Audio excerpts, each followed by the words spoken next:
जय श्री राम। मंगल भवन अमंगल हारी, त्रवहु सुदशरथ अजिर बिहारी। जय सिया राम जय जय सिया राम। दीन दयाल बिरधु संभारी, हरऊ नाथ मम संकट भारी। जय सिया राम जय जय सिया राम। जय सिया राम जय जय हनुमान। हे उमा, गरुड़ जी की वाणी सुनकर काकभूषुंडी जी प्रसन्न हुए और प्रेम से बोले, हे सर्पों के शत्रु, आपकी बुद्धि धन्य है। आपके प्रश्न मुझे बहुत अच्छे लगे। आपके प्रेम युक्त ऐसे सुंदर प्रश्न सुनकर मुझे अपने अनेक जन्मों की याद आ गई। मैं अपनी सब कथा विस्तार पूर्वक कहता हूँ, आप आदर सहित मन लगाकर सुनिए। अनेक जप तप यज्ञ शम दम व्रत दान वैराग्य विवेक योग विज्ञान आदि सबके फल श्री राम जी के चरणों में प्रेम होता है। इसके बिना किसी को भी कल्याण प्राप्त नहीं हो सकता। मैंने इसी शरीर से श्री राम जी की भक्ति प्राप्त की है, इसलिए इस पर मेरी ममता अधिक है। जिससे अपना स्वार्थ होता है उससे सभी प्रेम करते हैं। हे गरुड़ जी, वेदों में ऐसी नीति है और सज्जन भी यही कहते हैं कि अपना समझकर अत्यंत नीच व्यक्ति से भी प्रेम करना चाहिए। रेशम कीड़े से पैदा होता है और उसी से सुंदर रेशमी वस्त्र बनते हैं, इसलिए उस परम अपवित्र कीड़े को भी लोग अपने प्राणों के समान पालते हैं। जीव के लिए सच्चा स्वार्थ यही है कि मन वचन और कर्म से श्री राम जी के चरणों में उसका प्रेम हो। वही शरीर पवित्र और सुंदर है जिसे पाकर श्री राम का भजन किया जाए। जो व्यक्ति श्री राम जी के विमुख है, यदि उसे ब्रह्मा जी के समान शरीर मिल जाए तो भी कवि और विद्वान उसकी प्रशंसा नहीं करते। इसलिए शरीर से मेरे हृदय में राम भक्ति उत्पन्न हुई। इसलिए हे स्वामी, यह मुझे अत्यंत प्रिय है। मेरा मरण अपनी इच्छा पर है, परंतु फिर भी मैं यह शरीर नहीं छोड़ता, क्योंकि वेदों ने बताया है कि शरीर के बिना भजन नहीं हो सकता। पहले मोह ने मेरी बड़ी दुर्दशा की। श्री राम जी के विमुख होकर मैं कभी सुख से नहीं सो सका। अनेक जन्मों में मैंने नाना प्रकार के योग जप तप यज्ञ और दान आदि कर्म किए। हे गरुड़ जी, संसार में ऐसी कौन योनि है जिसमें मैंने बार बार जन्म न लिया हो। हे गौसाई, मैंने सब कर्म करके देख लिए, पर इस जन्म की भांति मैं कभी सुखी नहीं हुआ।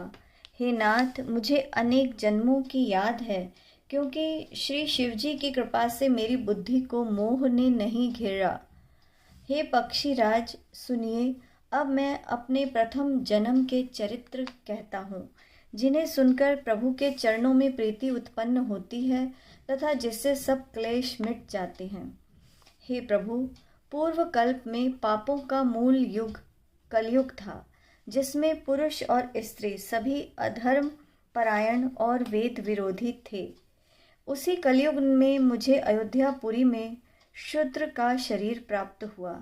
मैं मन वचन और कर्म से शिवजी का सेवक और दूसरे देवताओं की निंदा करने वाला अभिमानी था। मैं धन का अभिमानी, बहुत ही बकवादी और उग्र बुद्धि वाला था। मेरे हृदय में बड़ा भारी दंभ था। यद्यपि मैं श्री रघुनाथ जी की राजधानी में रहता था, तथापि मैं उस समय उसकी महिमा नहीं जान सका। अब मैंने अवध का प्रभाव जाना। वेद शास्त्र और पुराणों ने ऐसा कहा है कि किसी भी जन्म में जो कोई अयोध्या में निवास कर लेता है, वह अवश्य ही श्री राम जी के प्रति आसक्त हो जाएगा। अवध का प्रभाव जीव तभी समझ सकता है जब हाथ में धनुष धारण करने वाले श्री राम जी उसके हृदय में निवास करते हों। हे गरुड़ जी, वह कलिकाल बड़ा कठिन था। उसमें सभी नर नारी पापों में लिप्त थे। कलयुग के पापों ने सब धर्मों को ग्रस लिया। सब सदग्रंथ लुप्त हो गए तथा घमंडी व्यक्तियों ने अपनी बुद्धि से कल्पना करके अनेक पंथ प्रकट कर दिए। सभी लोग मोह के वशीभूत हो गए। शुभ कर्मों को लोभ ने ग्रस लिया। हे ज्ञान के भंडार, हे श्री हरि के वाहन, सुनिए अब मैं कलयुग के कुछ धर्म बताता हूँ। कलयुग में न वर्ण धर्म रहता है, न चारों आश्रम रहते हैं। सभी स्त्री पुरुष वेदों का विरोध करते रहते हैं। ब्राह्मण वेदों के बेचने वाले और राजा प्रजा को खा डालने वाले होते हैं। वेद की आज्ञा कोई नहीं मानता। जिसे जो अच्छा लग जाए वही मार्ग है। जो डींग मारता है वही पंडित हो जाता है।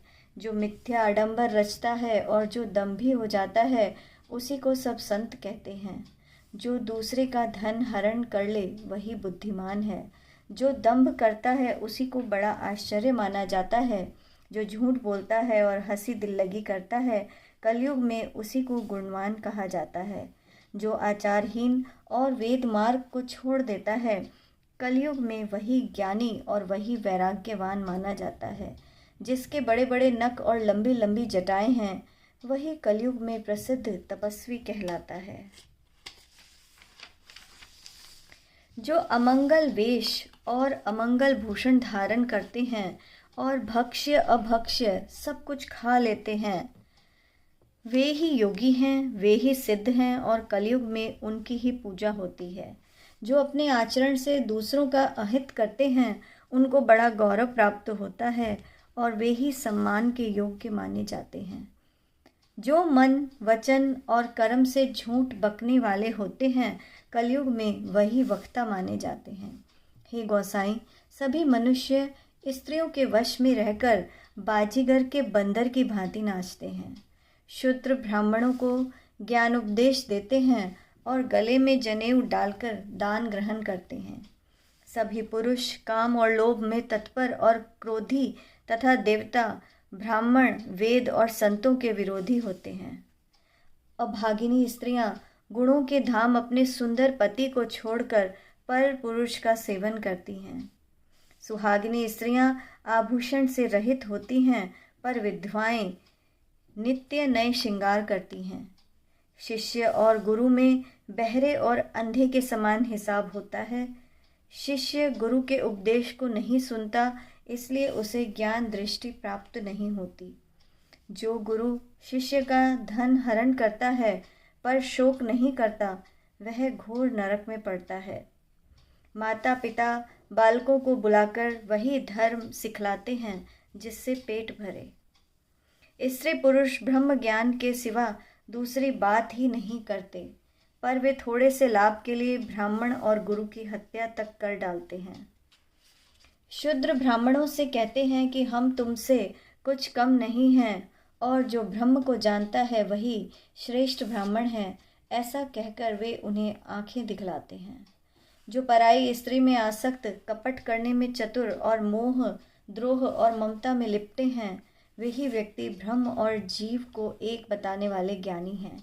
मैंने उस कलयुग का यह चरित्र देखा है। वे स्वयं तो नष्ट होते ही हैं, जो सन्मार्ग का प्रतिपालन करते हैं वे उन्हें भी नष्ट कर देते हैं। जो तर्क करके वेद की निंदा करते हैं वे लोग युगों तक नरक में पड़े रहते हैं।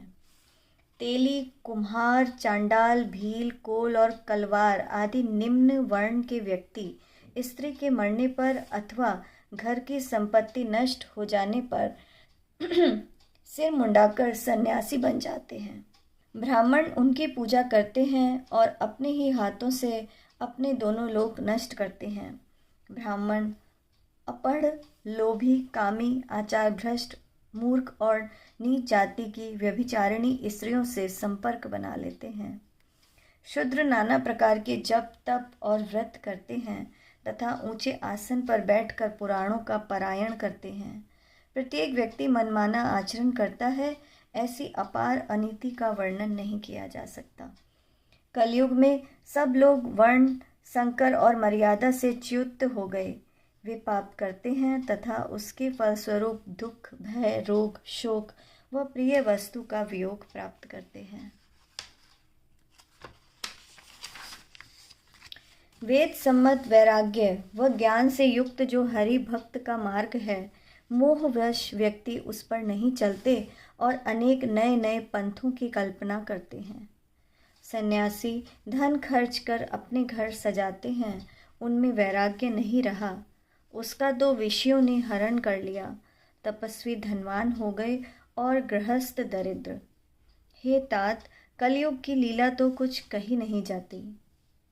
कुलवती और सती स्त्री को पुरुष घर से निकाल देते हैं और घर में दासी को रख लेते हैं। पुत्र अपने माता पिता को तभी तक मानते हैं जब तक स्त्री का मुख नहीं देख लेते। जब से ससुराल प्यारी लगने लगती है, तब से कुटुंबी शत्रु रूप हो जाते थे। राजा लोग पाप परायण हो गए, उनमें धर्म नहीं रहा। वे प्रजा को नित्य बिना अपराध के ही दंड देकर उसकी दुर्दशा किया करते हैं। धनी लोग मलिन होने पर भी कुलीन माने जाते हैं। द्विज का चिन्ह जनेऊ मात्र रह गया और नंगा बदन रहना तपस्वी का। जो वेदों व पुराणों को नहीं मानते, कलयुग में वे ही प्रभु के भक्त और सच्चे संत कहलाते हैं। कवि तो अनेक हो गए, पर कवियों का आश्रयदाता कोई सुनाई नहीं पड़ता। गुण में भी दोष निकालने वाले बहुत, पर गुणी कोई नहीं है। कलयुग में बार बार अकाल पड़ते हैं, अन्न के बिना लोग दुखी होकर मरते हैं। हे गरुड़ जी सुनिए, कलयुग में कपट, हठ, दंभ, द्वेष, पाखंड, मान, मोह, काम और मद समस्त ब्रह्मांड में व्याप्त हो गए। मनुष्य जप तप यज्ञ व्रत और दान आदि धर्म तामसी भाव से करने लगे। इंद्र पृथ्वी पर जल नहीं बरसाते और बोया हुआ अन्न उगता नहीं। स्त्रियों के बाल ही उनके रह गए, अर्थात उनके शरीर पर कोई आभूषण नहीं रह गया। उनको भूख भी बहुत लगती है, अर्थात वे सदा अतृप्त ही रहती हैं। वे धनहीन और अनेक प्रकार की ममता के कारण दुखी रहती हैं। वे सुख तो चाहती हैं, पर धर्म में उनकी आस्था नहीं है। बुद्धि थोड़ी और कठोर है, उनमें कोमलता नहीं है। मनुष्य रोगों से पीड़ित है, कहीं सुख नहीं मिलता है। अकारण अभिमान और विरोध करते हैं। 10-5 वर्ष का थोड़ा सा जीवन है, परंतु घमंड ऐसा है मानो प्रलय होने पर भी उनका नाश नहीं होगा। कली काल ने मनुष्य को अस्त व्यस्त कर दिया है। कोई बहन बेटी का भी विचार नहीं रहा। लोगों में न संतोष है, न विवेक और न शीतलता ही है।